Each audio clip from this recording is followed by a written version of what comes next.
Mengapa ya pintu dapat berputar ketika kita buka? Nah, jawabannya adalah karena pintu tersebut diberikan momen gaya. Momen gaya punya nama lain yaitu torsi atau torka, seperti itu ya. Dimana torsi atau momen gaya didefinisikan sebagai penyebab suatu benda dapat berputar atau berrotasi ya. Nah, syarat benda dapat berputar yang pertama harus ada gaya yang tegak lurus. Yang kedua, dia harus mempunyai lengan gaya. Lengan gaya ini adalah panjang dari gaya hingga ke poros. Yang ketiga, tentu dia harus ada poros atau aksel atau penahan, seperti itu. Nah, untuk menjawab kasus terbukanya pintu tadi, saya bisa ilustrasikan dengan gambar ini, ya. Dengan kita memberikan gaya di sini, oke, dan aksel yang terletak di ujung dari gagang pintu, maka kita dorong gaya ke sini, nanti si pintu akan bergerak berrotasi, ya. Dia akan bergerak berrotasi. Nah, artinya dengan memberi gaya dan lengan gaya, dia akan terjadi yang disebut sebagai momen gaya, seperti itu ya. Kalau pintunya ditarik, maka nanti bergeraknya berlawanan, seperti itu ya. Oke. Nah, momen gaya selain memiliki arah juga memiliki besar. Besar momen gaya itu dapat dirumuskan seperti ini.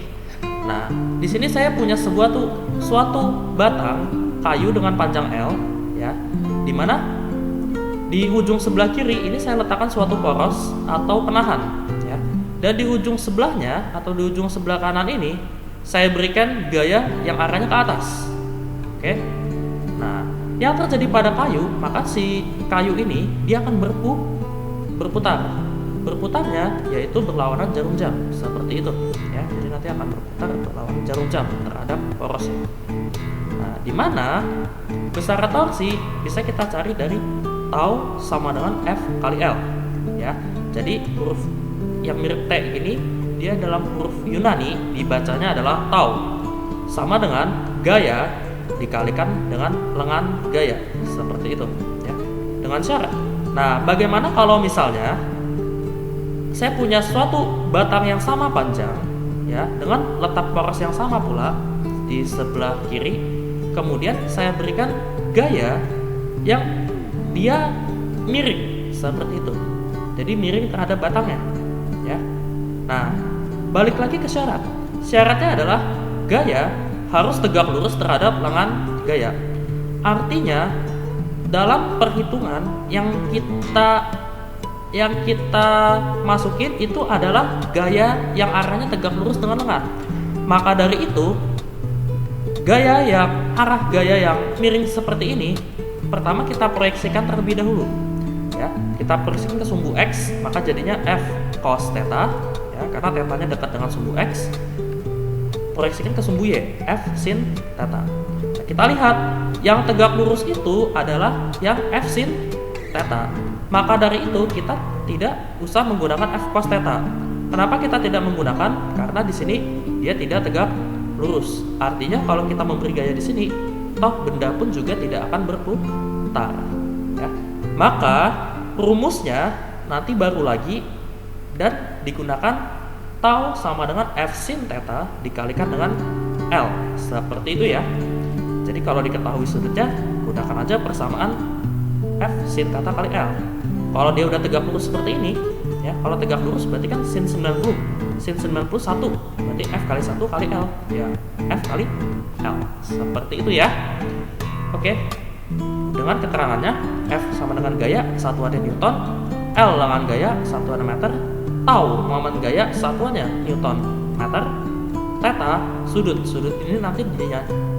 ini nanti dinyatakan dalam derajat, seperti itu. Oke, kita udah main ke besar. Sekarang kita lihat ke arah.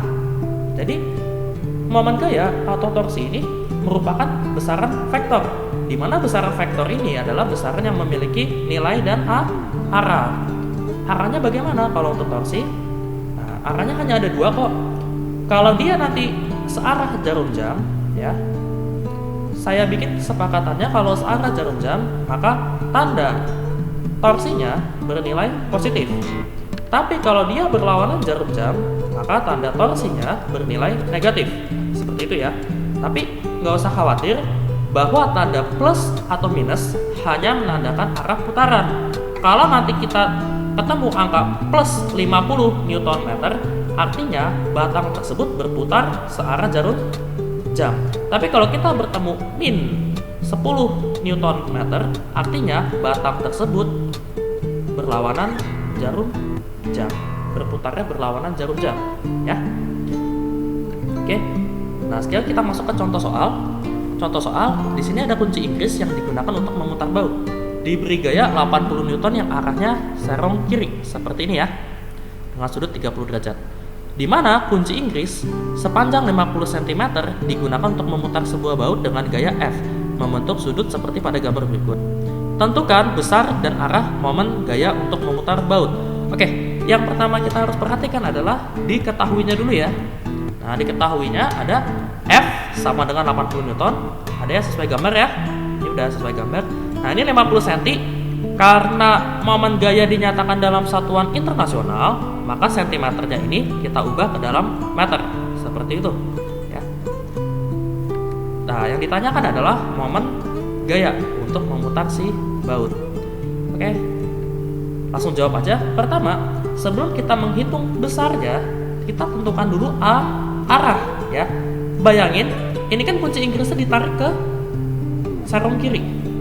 Arahkan dia ke poros, maka secara visualisasi nanti pasti kunci Inggris ini akan bergerak berlawanan jarum jam.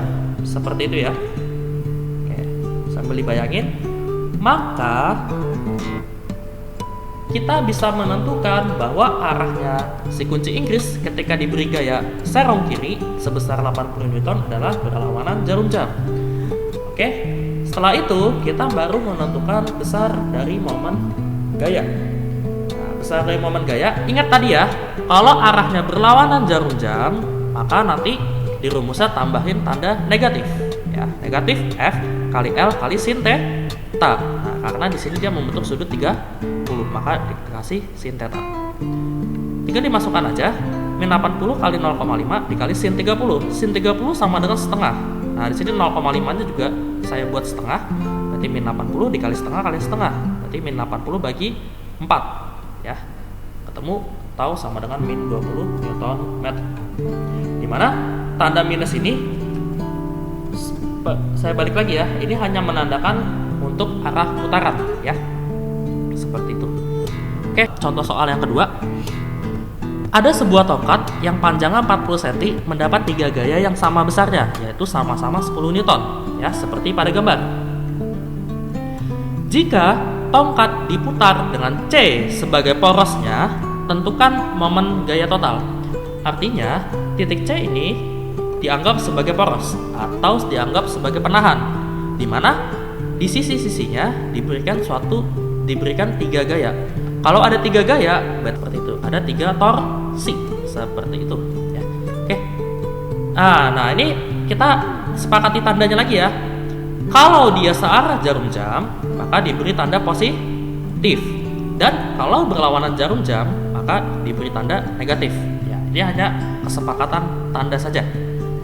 Oke, next kita jawab. Torsi yang pertama. Nah, ini kan dia membentuk sudut 30 derajat, maka kita gunakan rumus F1 kali L1 kali sin theta. Untuk arahnya, perhatikan tanda panah ini ya. Tanda panah ini kalau kita putar terhadap porosnya kan ada di sebelah kanan nih ya. Porosnya ada di titik C. Maka kita putar, jadilah dia arahnya searah jarum jam ya. Nah, kalau searah jarum jam, maka tandanya di sini adalah positif, seperti itu.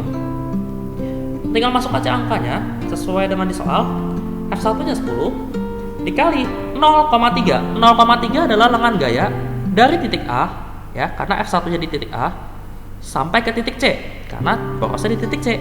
Berarti 20 tambah 10, 30 cm diubah ke meter, jadi 0,3 dikali sin 30. Tinggal dihitung. 10 kali 0,3 adalah 3 kali setengah adalah 3/2 atau 1,5 Newton meter. Oke, ini baru yang pertama. Tau 1. Sekarang kita cari momen gaya yang kedua, tau 2, ya. Nah, perhatikan F2 ini kalau kita arahkan ke poros, berarti nanti arahnya adalah berlawanan jarum jam. Seperti itu ya. Arahnya berlawanan jarum jam. Maka kita bisa gunakan F2 kali L2. Nah, di sini tidak menggunakan sin karena dia sudah tegak lurus atau sudah 90 derajat. Tinggal masukin angkanya 10 dikali 0,1. Dapatlah dia min 1 Newton meter. Min di sini hanya menandakan arahnya berlawanan jarum jam. Tau 3 juga sama. Kita perhatikan, nah ini pasti nanti berlawanan jarum jam. Seperti itu ya. Batangnya berlawanan jarum jam. Tinggal masukin aja 10 kali 0,1. Ya, maka jadinya min 1 Newton meter. Yang ditanya adalah tentukan momen gaya total. Kalau tentukan momen gaya total berarti tinggal gunakan tau total sama dengan tau 1 tambah tau 2 tambah tau 3.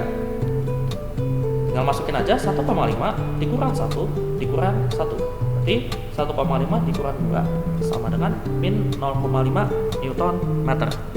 Oke, sip. Segitu dulu ya pembahasan dari dinamika rotasi. Semoga dapat membantu. Jangan lupa like, share, dan komen kalau ada yang masih belum paham. Dan terima kasih. Wassalamualaikum warahmatullahi wabarakatuh.